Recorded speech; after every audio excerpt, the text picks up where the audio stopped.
What's up guys, welcome back to the channel. In today's video I'm going to be spray painting my spoiler mounts on the 350Z silver and replacing them with some nice fresh silver hardware.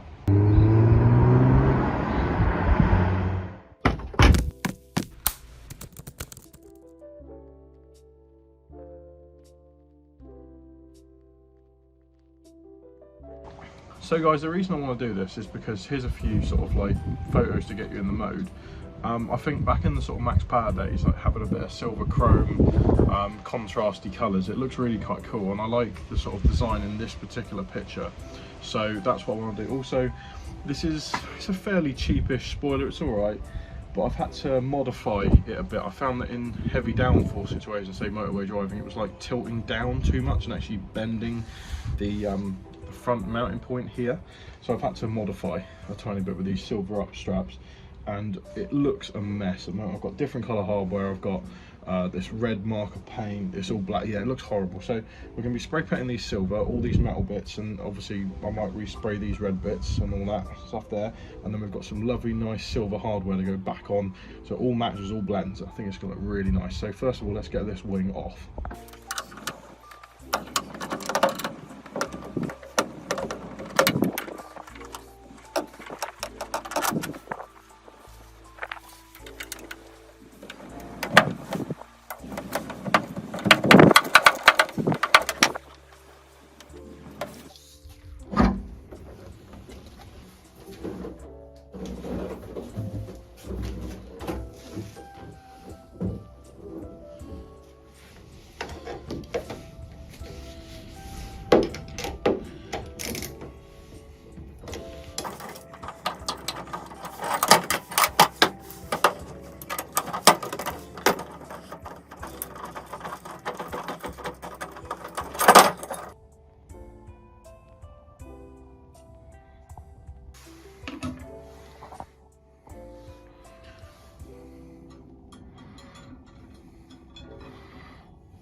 Right guys, all the pieces of the spoiler, all the little like hardware and that, they are fully painted and ready to go back on the car now. I've got the wing just there.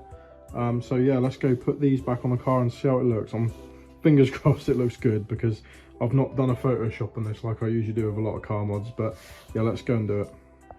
Right guys, first job is to sort of align these into their mounting areas.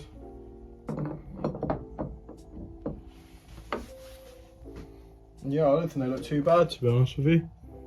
Yeah, let's put the hardware in, see what they look like. Right guys, so unlike the hardware that's actually supplied with this particular spoiler kit, and I've just thought I'm going to leave a link in the bio of this video to see if you want to get one of these spoilers. They're okay. It's a bit flimsy. I wouldn't recommend it for anything more than just street driving, but yeah, apart from that, it's actually pretty cool. So, but unlike the hardware that came with it, I'm using a washer on both sides of the nut and bolt. So because I found that the original hardware is actually eating into this metal, so I've got a load of washers.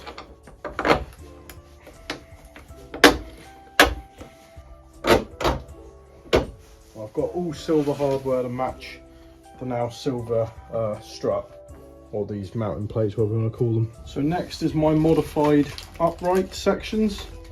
The reason I did this, like I said before, was I found that when the wing was wanting to push down in airfall and downforce, it was actually not bending like braking, but actually pushing the spoiler down. Like these weren't strong enough, these original mounting points, to actually hold it up so it was tipping down. So I made these modified struts, drilled a couple of holes so it sort of held it up higher but more sturdier, and they worked out all right so far, so I've not got any problems there.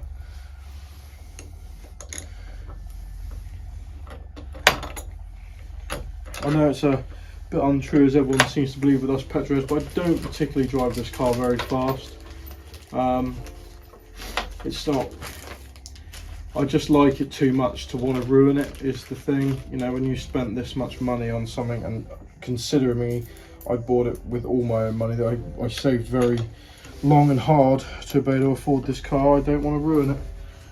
So yeah, that's the reason I don't drive it very fast. And there's nowhere to do it anymore, so especially in Dorset.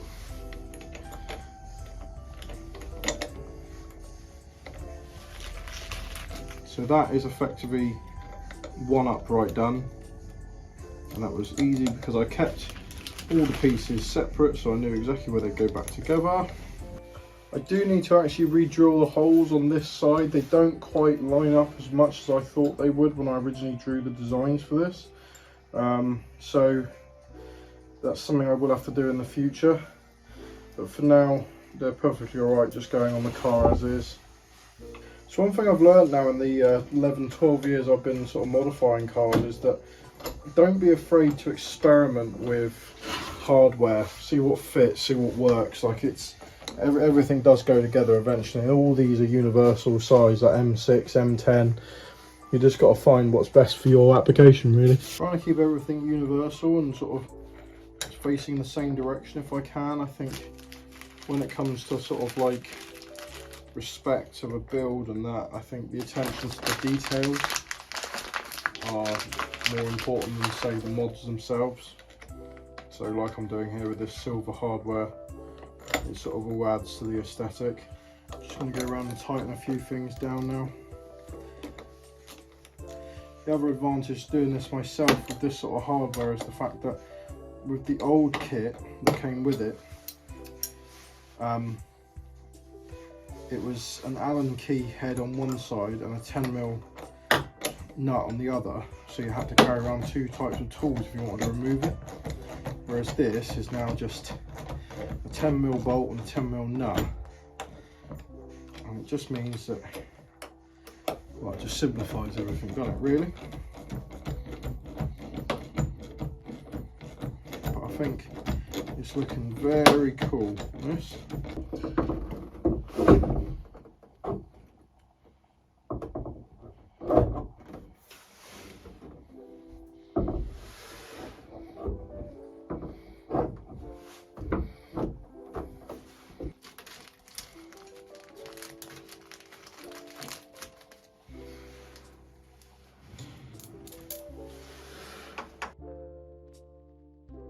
So there we go, guys, that is the new, well, not new, but the spoiler feet painted silver. I think they look really cool. I'm a creative naturally, like, and now I do it as a job. I'm a photographer, that's what I do as a trade. I've always been very creative, and I think that's why I've always loved properly good modified cars, because there's attention to detail, and the detail that I'm going for is the fact that the silver matches the wheels, and then I'm going to be changing the door handles to silver, and it all matches. The badges are silver, the gear knob's silver. Like, it's those little sort of, you know, creative flares that sort of you see around the car. Like, everyone takes the mick out of this car because it's got these like weird dots everywhere, but when you look at the whole car creatively, they were put there everywhere, so they kind of make sense. It's the same with this sort of thing, and I think when you're modifying a car, you've got to take into consideration like the artistic point of view of it. I know that sounds a bit cheesy, but a lot of these like older modified cars, you see like the Max Power, the Need for Speed cars, the Fast and Furious cars, all that sort of stuff, all of them had attention to detail when it came to the art side of actually making the car stand out. Like, if you're just going for a big power build, then that's fine, but if you're going for something more aesthetic, you need to pay attention to these little details. And it's not for everyone, you know. If you just want to make the whole car one color, then that's fine, or sort of keep it standard, or a lot of people obviously go for the really pure black everything, black accents, black wing, everything. Basically, that is your choice, and that's the whole point of modifying a car. It's for you. This is what I want, it's what I like, yeah, there's no right or wrong answer. No one can tell you otherwise. And if people do, well, go do a burnout down their street at 3 in the morning. But anyways, guys, that is it for this little video, little mod for the 350. Really cool, really fun, really easy to do. There's a link to this spoiler in the bio. I think it's from Demon Tweaks, if I remember rightly. I'll just double check that, but you can go and get one yourself if you want. I'll see you guys in my next video. Don't forget to subscribe, don't forget to like the video, leave a comment, I'll see what you think, and I will see you in my next video, guys. Take care, cheers.